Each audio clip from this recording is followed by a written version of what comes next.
നമസ്കാരം. ഇത് ചേട്ടൻ്റെയും അനിയൻ്റെയും ഭാര്യമാർ തമ്മിൽ ഉള്ള ഒരു അഡ്ജസ്റ്റ്മെൻറ്റിൻ്റെ സംഭവമാണ്. സത്യം പറഞ്ഞാൽ ഇവരെ കെട്ടിക്കൊണ്ടുവന്ന വീടെന്ന് പറഞ്ഞൊരു വർക്ക്ഷോപ്പ് ഫാമിലിയാണ്. അടുത്ത ജില്ലയിലാണ് ഇവർക്ക് വർക്ക്ഷോപ്പ്. ഏട്ടനും അനിയനും പെണ്ണ് കെട്ടിക്കൊണ്ടുവന്ന് ഒരു കൊല്ലത്തെ ഗ്യാപ്പുള്ളൂ. അച്ഛൻ്റെ വർക്ക്ഷോപ്പ് അച്ഛൻ്റെ മരണശേഷം ഇവർ തുടർന്ന് നടത്തിക്കൊണ്ട് നിൽക്കാം. അച്ഛനുള്ളപ്പോഴേ ഇവർ അവിടെ പോയി പണി പഠിച്ച് അവിടെ തന്നെ ഉണ്ട്. ഇവർ കല്യാണം കഴിച്ചെന്ന് പറഞ്ഞിട്ട് കാര്യമില്ല. ഇവർ ശനിയാഴ്ച രാത്രി വരും, അല അടിച്ചിട്ടാണ് വരിക. അത് കഴിഞ്ഞാൽ ഞായറാഴ്ച പകലും കമ്പനി കൂടും, രാത്രിയും തദൈവ കുടിച്ചിട്ടേ വരുള്ളൂ. ഇവരുടെയൊക്കെ പോളിസി എന്താണ്? അവർക്ക് എന്തിൻ്റെ കുറവാണ്? എല്ലാ സാധനങ്ങളും മേടിച്ച് ഇട്ട് കൊടുക്കുക. ചിക്കനായിക്കോട്ടെ, മീനായിക്കോട്ടെ, ചിലവിന് ഒന്നും ഒരു പഞ്ഞമില്ല. പൈസയൊക്കെ ഉണ്ട്. പക്ഷെ പെണ്ണിന് കിട്ടേണ്ട സാധനം വേറെ ഉണ്ടല്ലോ. വേറൊരു അടിയിലൊരു സാധനം ഉണ്ടല്ലോ പെണ്ണിന്. ഇത് നമ്മുടെ വെസ്പ് പോലെ തന്നെ ഒരു പ്രധാനമുള്ളൊരു സംഭവമാണ്. അപ്പോൾ ഇവരുടെ അച്ഛനും അങ്ങനെ തന്നെയായിരുന്നു. ശനിയാഴ്ച നല്ല പൂസിൽ വരും. അയാളെ വരണ കണ്ട അമ്മ ദൂരത്തുനിന്ന് വരണ കണ്ട് എണീറ്റ് നിൽക്കും. ഒരു പുരുഷാധിപത്യം. ഇതൊക്കെ കണ്ടാണ് ഇവന്മാർ വളർന്നത്. അപ്പോൾ ഇവരും അതേ ആധിപത്യം തന്നെ ഈ പെൺമക്കളോട്, ആ ഭാര്യമാരോട്. അപ്പോൾ ഇവളുമാർക്ക് ഇവനെ കണ്ടുകൂടാ, പിന്നെ ഗതി കെട്ടിട്ട് നിൽക്കുക. അങ്ങനെ കഴിഞ്ഞു പോകുമ്പോൾ ഇവർക്ക് തമ്മിൽ പരസ്പരം അട്രാക്ഷൻ വന്നിട്ടുണ്ട്. ഈ പെണ്ണ് അതിൽ ഒരുത്തി ലെസ്ബിയനാണ്. അവൾ കുറച്ച് ട്രൈ ചെയ്ത് ഏകദേശം വീണില്ല എന്നുള്ള കണ്ടീഷൻ. എന്നാലും പുറമെ കൂടിയൊക്കെ തേയില തുടങ്ങിയിട്ടുണ്ട്. ബാഹ്യലീലകൾ ഒന്നിച്ച് കിടന്നിട്ടില്ല. അങ്ങനെ ഇരിക്കുമ്പോഴാണ് തൊട്ടപ്പുറത്തെ വീട്ടിലൊരുത്തനുണ്ട്. ആളൊരു അന്തർമുഖനാണ്, ആരോടും മിണ്ടുന്നില്ല, സൈലൻ്റ് ക്യാരക്ടറാണ്. അപ്പോൾ ഇവൻ കുളി കഴിഞ്ഞ് വരുമ്പോൾ അവിടെ കിണറിൻ്റെ അവിടെയൊക്കെ കുളിക്കുമ്പോൾ രണ്ടാളും ഇവൻ്റെ സാധനം തോർത്തെടുത്ത് കണ്ടിട്ടുണ്ട്. അത് ചെക്കൻ്റെ സംഭവമൊക്കെ പെണ്ണുകൾ കണ്ട് മനസ്സിലാക്കി. അപ്പോൾ ഇവരുടെ കെട്ടിയന്മാർക്കുള്ളതിലൊക്കെ ഇരട്ടിയുണ്ടത്. അപ്പം തന്നെ ഇവർ സ്കെച്ച് ചെയ്തിട്ടുണ്ട്. അപ്പോൾ ഇളയ മരുമോൾ എന്ത് ചെയ്ത് ഇവനോട് മലയാള മനോരമ മംഗളമൊക്കെ കൊണ്ടിരിക്കും. അല്ലെങ്കിൽ റൊട്ടേഷനാണ്. ചിലപ്പോൾ പൈസ ഒന്നും ഉണ്ടാവില്ല. അപ്പോൾ അപ്പുറത്തെ വീട്ടിൽ മേടിച്ചാൽ വായിച്ചിട്ട് തിരിച്ചു കൊടുത്താൽ മതി. അങ്ങനെ റൊട്ടേറ്റ് ചെയ്ത് കൊടുക്കും, തിരിച്ചു കൊടുക്കും. പിന്നെ ചോദിച്ച് നിൻ്റെ അടുത്ത് വേറെ പുസ്തകമൊക്കെ കിട്ടുക. അപ്പോൾ ഇവൻ പറയാം എൻ്റെ അടുത്തില്ല, വേണമെങ്കിൽ സംഘടിപ്പിക്കാമെന്നൊക്കെ പറയും. അത്ര അടുപ്പമായി ഇവർ തമ്മിൽ.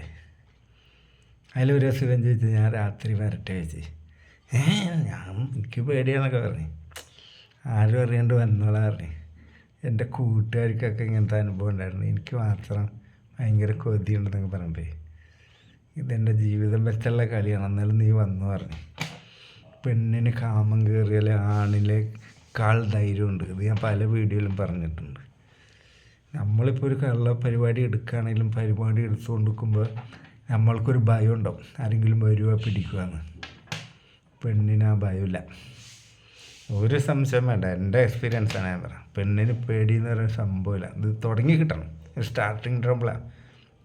കളി തുടങ്ങിയാൽ പിന്നെ അവർ വേറെ ഒന്നും ചിന്തിക്കില്ല. നമ്മുടെ പോലെ പരിസരം ശ്രദ്ധിക്കുക, ആരെങ്കിലും വരണുണ്ടാകുന്ന ഒച്ച ശ്രദ്ധിക്കുക, അതൊന്നും അവരുടെ അടുത്തില്ല.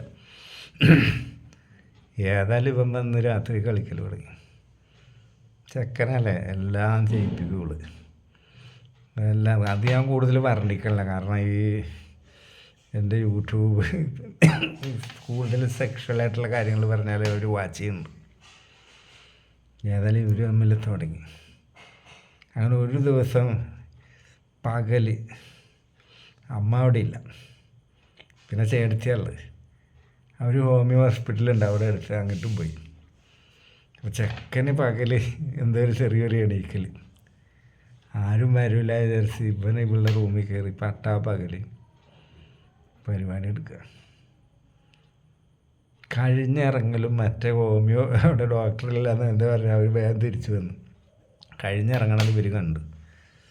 അതിൽ അനിയത്തി വളരെ അപ്സെറ്റായി. ഇവൻ വേഗം പാഞ്ഞ്, ചേച്ചി എൻ്റെ ജീവിതം തകർക്കരുത്, അബദ്ധം പറ്റിപ്പോയതാണ്, മേലാൽ ആവർത്തിക്കില്ല എന്നൊക്കെ പറഞ്ഞു. അപ്പോൾ ചേട്ടത്തി പറഞ്ഞ എന്താണെന്നറിയോ, നിന്നെ പറഞ്ഞിട്ട് കാര്യമില്ല, ഞാൻ തന്നെ സത്യം പറയാൻ എങ്ങനെ കഴിയണമെന്ന് എനിക്കറിയാം. നിൻ്റെ റൂമിലാവും വരണതൊക്കെ ഞാൻ അറിഞ്ഞിട്ടുണ്ട്. ഇത് കുറച്ച് നാളായി തുടങ്ങിയിട്ടൊന്നും എനിക്കറിയാം. എനിക്കും ആഗ്രഹമുണ്ട് ഇതിനൊക്കെ. പറ്റുമെങ്കിൽ എനിക്കൊന്ന് സെറ്റാക്കിക്കൊണ്ട. നമ്മുടെ കെട്ടിയന്മാരെ കൊണ്ടൊന്നും നടക്കില്ല. നമുക്ക് വെറുതെ തിന്നാൻ കിട്ടിയിട്ട് വല്ല കാര്യമുണ്ടോ? ഇതും നടക്കണ്ടേ? നിന്നൊരു തെറ്റും ഞാൻ പറയില്ല, നിൻ്റെ അടുത്ത് തെറ്റില്ലതാണ്. ഈ സംഗതി എന്ന് പറഞ്ഞാലേ ഓരോ ഭാഗ്യമാണ്. നിനക്ക് ആ ഭാഗ്യം ഉണ്ടായി, എനിക്ക് ആ ഭാഗ്യമില്ല. അതാണ് പെണ്ണ്. അവിടെ തെറ്റും ശരിയല്ല നോക്കണത്. അപ്പോൾ ഇവർക്ക് ഹാപ്പിയായി. വേറൊന്നുണ്ട്, അവളെയും കൂടി ഇതിൽ ഇൻവോൾവ്ഡ് ആക്കിയാൽ ഒരിക്കലും പിന്നെ പ്രശ്നമാവില്ല. വിളിച്ച് പറയൽ ഇനി തമ്മിൽ തെറ്റിയാൽ പോലും ലീക്ക് ഔട്ട് ആവില്ല. ഇപ്പോൾ ഒരു ചെറിയ ഇങ്ങനത്തെ സംഭവം ചെയ്യുമ്പോൾ ഒരു തെറ്റ്, ഒരു എക്സാമ്പിൾ, മൂന്നാമതൊരാൾ കണ്ട് അയാളെപ്പോഴും നമുക്കൊരു പേടി സ്വപ്നം. അതേസമയം ഈ ചെയ്യണ കൃത്യത്തിൽ ആ ആളെയും കൂടി ഒന്ന് ഇൻവോൾവ്ഡ് ആക്കിയാൽ പിന്നെ പേടിക്കാനില്ല. അവിടെ അതാ സംഭവിച്ചത്. ചെക്കൻ കളിച്ച് ഊപ്പാടിളകി.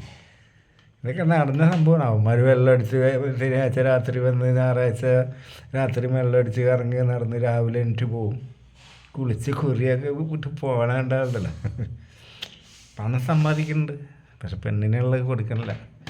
ഇതിൽ ആരെയും തെറ്റ് പറഞ്ഞിട്ട് ഒരു കാര്യമില്ല. നമസ്കാരം.